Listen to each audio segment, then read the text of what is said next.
जैसा कि हम सब देख रहे हैं कि साउथ एशिया और मिडिल ईस्ट की राजनीति में इस वक्त एक बहुत बड़ा और ऐतिहासिक भूचाल आया हुआ है। और बतौर एक इंडियन जर्नलिस्ट और सीनियर डिफेंस एक्सपर्ट मुझे ये मानने में बिल्कुल कोई झिझक नहीं है कि पाकिस्तान इस वक्त इंटरनेशनल डिप्लोमेसी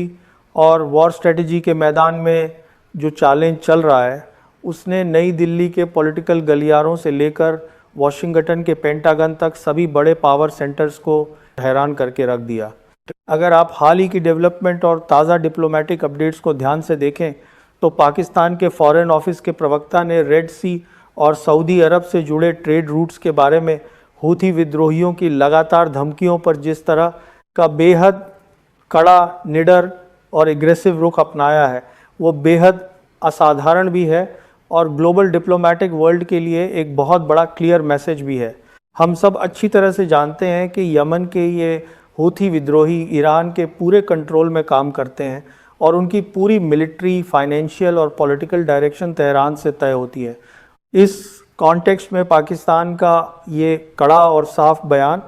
असल में सीधे ईरान के लिए एक खुली और साफ चेतावनी है कि वो हूथी विद्रोहियों को कंट्रोल करे और उन्हें समझा ले, वरना अगर पाकिस्तान ने अपने मिलिट्री और सिक्योरिटी प्रोटोकॉल्स के तहत जवाब देना शुरू किया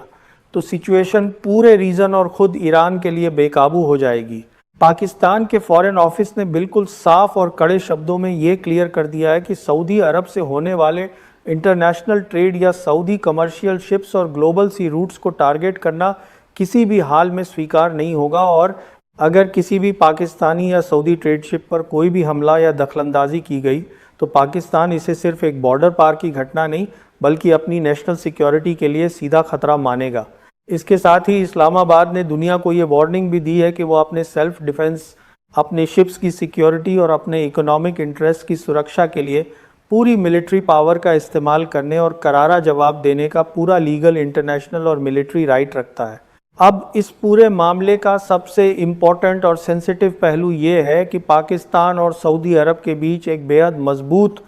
पाकिस्तान किसी भी हाल में ये नहीं चाहेगा कि अमेरिका और ईरान की जारी टेंशन या रीजनल वॉर के दौरान सऊदी अरब की ज़मीन या उसके सी ट्रेड रूट्स को ज़रा सा भी नुकसान पहुँचे। लेकिन दूसरी तरफ अगर हम अपने देश भारत की फॉरेन पॉलिसी और हाल के बर्ताव का निष्पक्ष कंपैरिजन करें तो बतौर इंडियन सिटीज़न और जर्नलिस्ट ये देखकर बहुत चिंता होती है कि जब हाल ही में रूस ने एक इंडियन शिप को नुकसान पहुंचाया,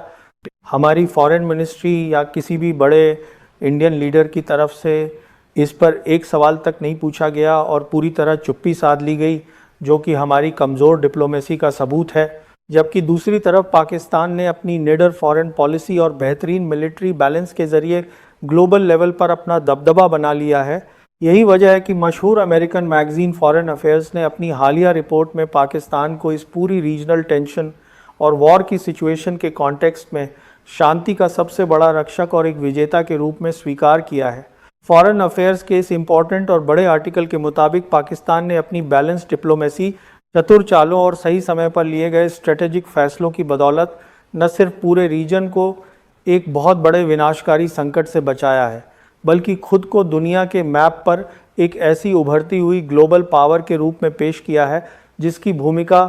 और मर्जी के बिना अब इस रीजन के किसी भी मुद्दे का हल होना पॉसिबल ही नहीं रहा है। और इसके आगे अगर आप आज के ग्लोबल सिनेरियो को गहराई से समझें तो ये बात बिल्कुल आईने की तरह साफ हो जाती है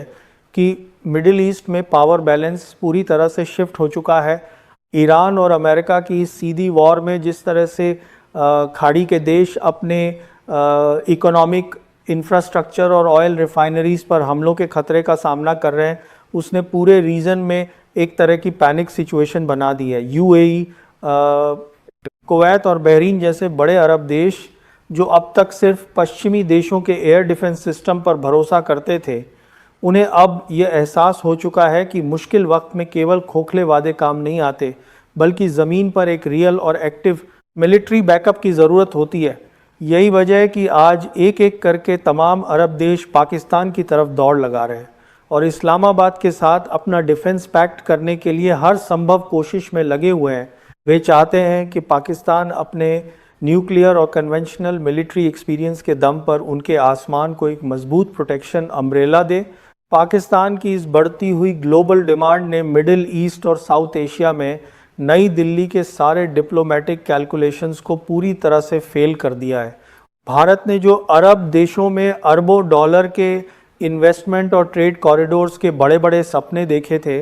वे आज पूरी तरह से ठंडे बस्ते में जाते दिख रहे हैं। जब संकट की घड़ी आई तो भारत अपने दोस्तों के साथ खड़ा होने के बजाय बैकफुट पर चला गया और अंतर्राष्ट्रीय मंचों पर सिर्फ गोलमोल बयानबाजी करता रह गया। हमारे विदेश मंत्रालय की इस भारी नाकामी और रणनीतिक विफलता की वजह से आज दुनिया भर के मीडिया में भारत की छवि एक कमज़ोर और गैर भरोसेमंद पार्टनर की बन चुकी है, जबकि दूसरी तरफ पाकिस्तान ने अपने सख्त और बिना झिझक फैसलों से ये साबित कर दिया है कि जब बात अपने एलाइज़ की सिक्योरिटी और रीजनल स्टेबिलिटी की आती है तो वो बिना किसी दबाव में आए सीधा फ्रंट फुट पर आकर खेलता है। और यही वजह है कि आज दुनिया की बड़ी सुपर पावर्स भी पाकिस्तान के हर एक अगले कदम को बहुत ध्यान से देख रही हैं। इसके साथ ही अगर ये तमाम अरब देश पाकिस्तान के साथ डिफेंस कॉन्ट्रैक्ट कर लेते हैं तो पाकिस्तान को इससे क्या क्या बड़े फ़ायदे होने वाले हैं। अब ज़रा इस गेम चेंजर पहलू को समझिए। सबसे पहली और बड़ी बात यह है कि इस तरह के बड़े डिफेंस पैक्ट से पाकिस्तान को बहुत भारी मात्रा में फाइनेंशियल और इकोनॉमिक बेनिफिट मिलेगा।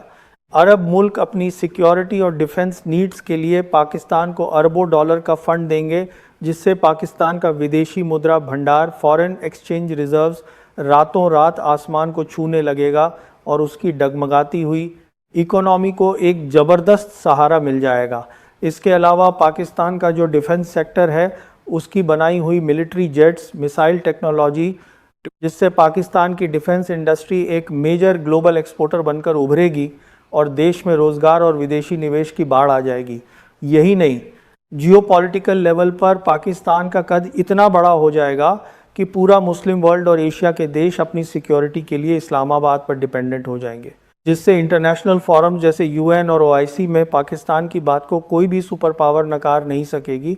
और भारत के लिए सबसे बड़ा झटका ये होगा कि जिस मिडिल ईस्ट में भारत ने सालों की कोशिशों के बाद अपना थोड़ा बहुत इन्फ्लुएंस बनाया था, वो पाकिस्तान के इस एक मास्टर स्ट्रोक से पूरी तरह से ख़त्म हो जाएगा। भारत अब सिर्फ एक मूकदर्शक बनकर देखता रह जाएगा, जबकि पाकिस्तान पूरे रीजन का अनऑफिशियल सिक्योरिटी लीडर और गार्जियन बनकर उभरेगा। और इसके साथ ही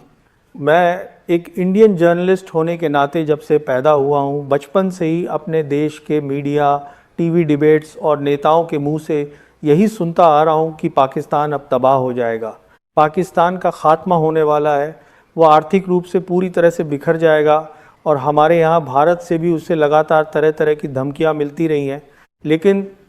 जनाब, सच तो ये है कि पाकिस्तान कहीं नहीं जा रहा है, पाकिस्तान हमेशा रहेगा और दुनिया के नक्शे पर एक मजबूत चट्टान की तरह कायम रहेगा, क्योंकि पाकिस्तान कोई मामूली देश नहीं बल्कि एक एटमी पावर है जिसके पास